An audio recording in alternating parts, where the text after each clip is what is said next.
it was awesome. I rode for Anti-Hero for 10 years.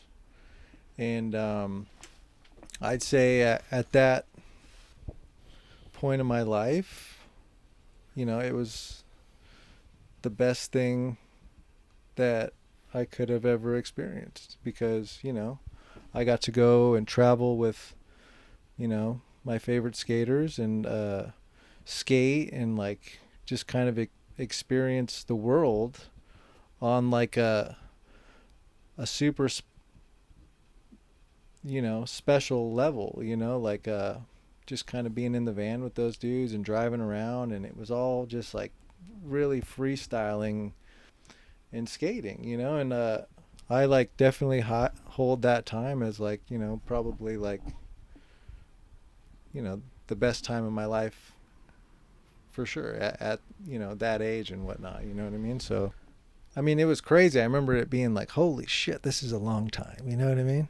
But I was like I was 19 years old, and yeah, we left from LA and went to Arizona, and immediately like kind of at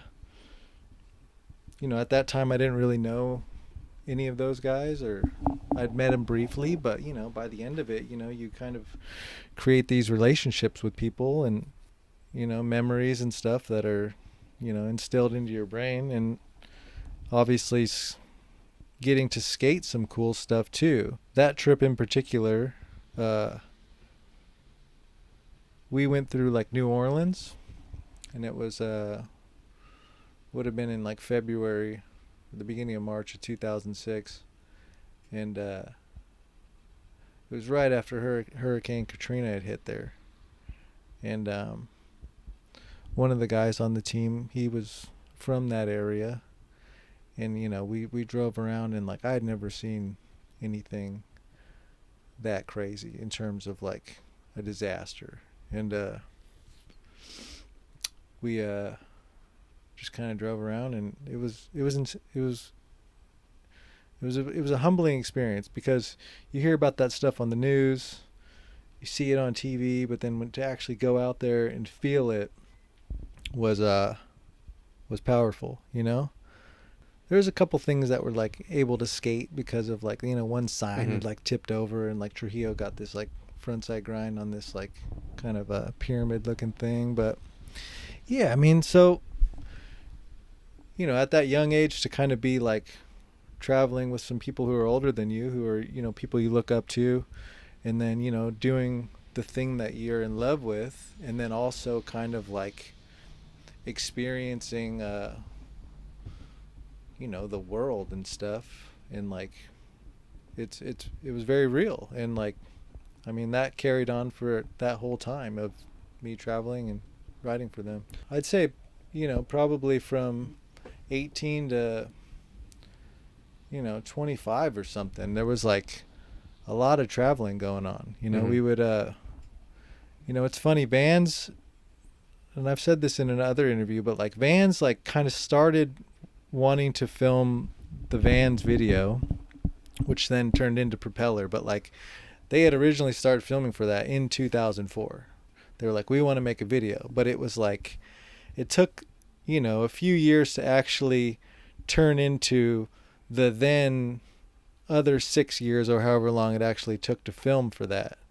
But leading up to that, we were going on multiple trips a year, like big ones, to Australia, New Zealand, Mexico City, and then like there was a bunch that I didn't go on as well. But through that time, I think some of the skate department, meaning like some management and stuff, that kind of changed, and there was just a lot of changes within the team and video people and all that direction. So it took, like I said, 5 years to then turn into like the next actual filming for what turned into Propeller. But yeah, I feel like I was on the road a lot. I get in my head all the time, and I'm just like, my body's falling apart, or I can't skate. But like you said too, like there are a lot of people who are 10 years older than I am, or 20 years older than I am, that are still still skating, and like on a level that's you would say is you know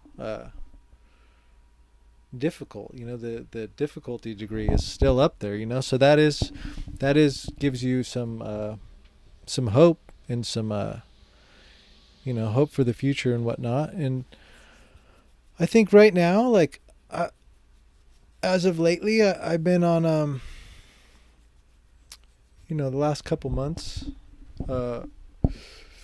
over at FA and hockey, we've been starting to film for a new video. They want to make a full length video, and the idea was to just kind of let everybody on the team film for like a year and see whoever comes through with whatever they do, and then they're gonna put it out. And I got pretty psyched and was just like, fuck it, I'm gonna try to see what I can do. And some tricks that I want to do, a couple in particular, the stuff that I've been kind of trying or wanting to find a spot for over a decade and whatnot. And yeah, I'm kind of focusing on that. And I figure, as much as I want to like think about the distant future, I kind of was just like, well, let's try to just push through this year and see what I can do, and on a personal thing, just trying to set some goals and or like, just trying to challenge myself to push myself harder on my skateboard. With that being said, trying to take care of myself a little bit better and just focus on the task at hand. So that's kind of where I've been the last couple, since like December of 2022. I kind of tweaked my ankle, like, or not tweaked it, but I got a hot pocket like 3 weeks ago. So I've kind of got set back a little bit, which is unfortunate, and I was kind of unhappy about it, and, living in a frustrated and scared place. But then I had to remind myself that like that same thing, I've done that every year for the last 8 years, and it's taken a little bit of time, but I've always been able to get back on my board. So trying to hold on to that thought. And then, yeah, once I'm feeling better, just kind of start plugging away at trying to, work on this next project. So, I mean, that's short term what I'm thinking about. So